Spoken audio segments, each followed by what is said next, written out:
Time now for the Ridiculist, and tonight we're adding the $31,000 tooth that came straight from John Lennon's mouth. Probably. I say probably only because the tooth is apparently too fragile to confirm it through DNA testing, but Lennon reportedly gave it to his housekeeper in the 1960s. More on that in a moment. On Friday, we told you the tooth was going up for auction and that it was expected to fetch. Fetch is a fancy auction talk term for how much someone is willing to pay for a rotten old molar, about $16,000. Well, lo and behold, the auction happened over the weekend, and truth be told, it went for almost double that, $31,200. Should I have said tooth be told or tooth be sold? I couldn't really decide. Anyway, here's more of the backstory in this cavity-ridden piece of music history. As I said, Lennon reportedly gave it to his housekeeper after a dentist had to, twist and shout it out one day back in the 60s. The housekeeper's son says Lennon told her she could throw it away or give it to her daughter, who was a huge Beatles fan, and apparently it's been in the family ever since.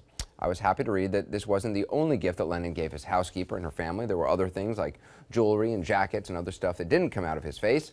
The housekeeper is now 90 years old. Her son says the time was right to sell the tooth rather than take the risk of getting it lost. But you got to hand it to her. 40 years hanging on to someone else's decayed tooth. That is quite a run. Perhaps she should get a commemorative plaque. Thank you. So you're probably wondering who in the world paid more than $31,000 for the tooth.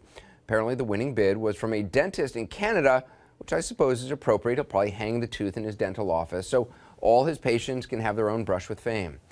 Come to think of it, it would also be a pretty graphic reminder to floss. See, Lennon's work was always multi-layered like that. You may be thinking that $31,000 is a lot of money, and it is, but think about it. This is a tooth that John Lennon actually cuckoo-cachooed with, a tooth that lived in the mouth that sang Norwegian Wood. And there's some precedent for this sort of thing. A lock of Elvis Presley's hair sold for more than $18,000 just a few years ago. A lock of Justin Bieber's hair, more than $40,000 on eBay.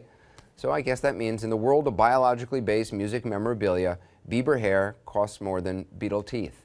Strange days indeed. Strange days indeed.